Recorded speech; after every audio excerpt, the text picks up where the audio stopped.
For many, replayability is often a defining factor of a great game.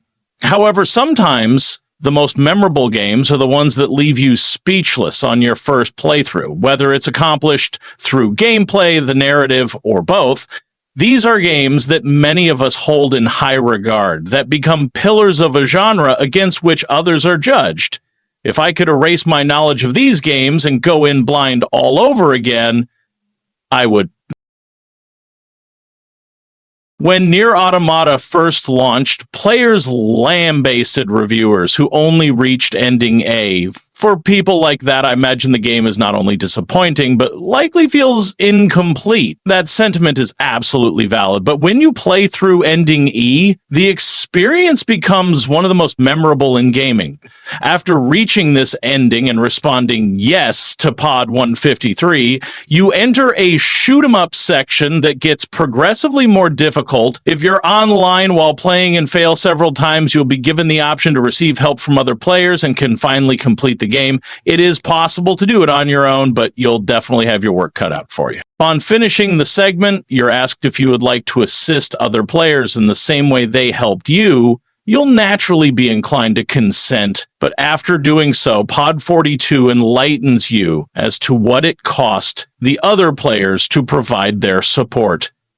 The entire ending sequence, combined with this newfound revelation, was so intense it brought me to tears, and I'm even sadder I can't experience that again for the first time. I know Nier Automata might seem shallow at a glance, but its aesthetic and seemingly simple gameplay betray its depth. Believe me when I say this is a misunderstood game you should give another chance if you've never played. The story, characters, gameplay, and especially the music are nothing short of a masterpiece.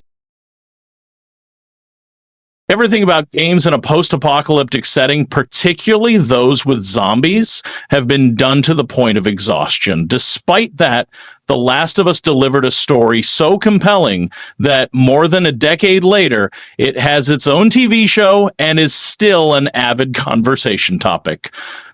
There was even a planned live service game, The Last of Us Factions, that was canceled for a variety of reasons. Though The Last of Us possesses its fair share of emotional gut punches at pivotal parts of the story, one could make the argument that the smaller moments between them are just as notable. On their own, learning that Ellie likes arcade games or hearing her telling terrible jokes doesn't add up to much. The brilliance of them lies in the fact that you, like Joel, are forming a strong connection with her through these bite-sized interactions. At the end of the game, whether it's the morally right thing to do or not, most of us can sympathize with Joel's mindset. The game's writing and story direction are so good that you keep playing not because you want to know, but because you need to know what happens next. Subsequent playthroughs will undoubtedly stir up similar feelings, but they'll never compare to what you felt the first time.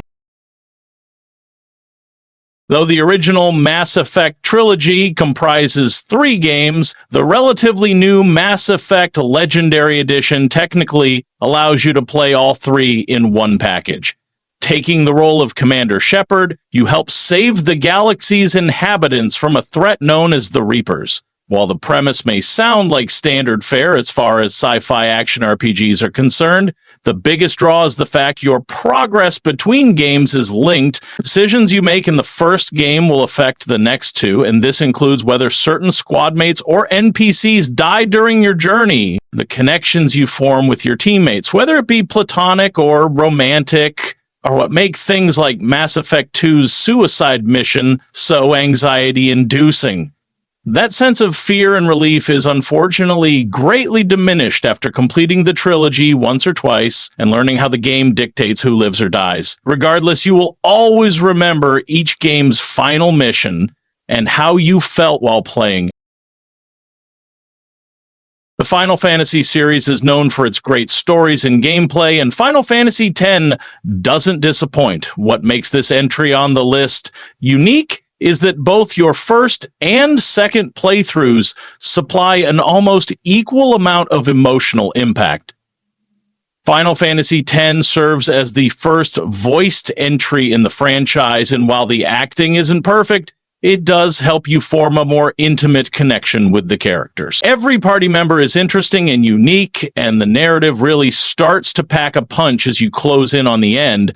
Those story beats already provoke a sentimental response, but when you play through a second time armed with the knowledge from your first playthrough, some scenes gain new context and hit even harder.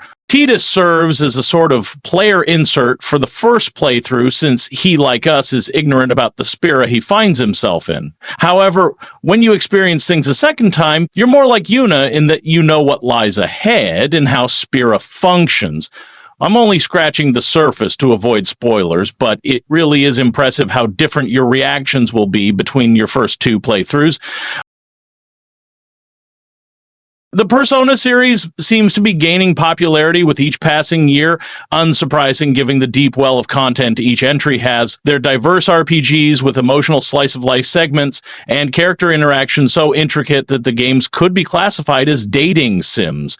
The third and fifth games could easily be on this list as well, but there's something special about Persona 4, and I think a lot of it has to do with Nanako. You realize early in the game that Nanako's father, Dojima, often works late, leaving her home alone. This leads to her quickly warming up to the protagonist to the point where she refers to him as her big bro, though she is surprisingly mature for her age. Progressing through her social link reveals she deeply misses her mother and wishes Dojima was around more. Every social link in the game reveals deep issues or insecurities its characters have, but Nanako's is especially poignant and makes you care for her just like a big brother. There's a plot-critical event involving Nanako that leaves you with a real sense of urgency, and at that point, you'll do anything to help her. The story is full of moments like that, and when it finally comes to a close, you'll dread going around town and saying goodbye to everyone.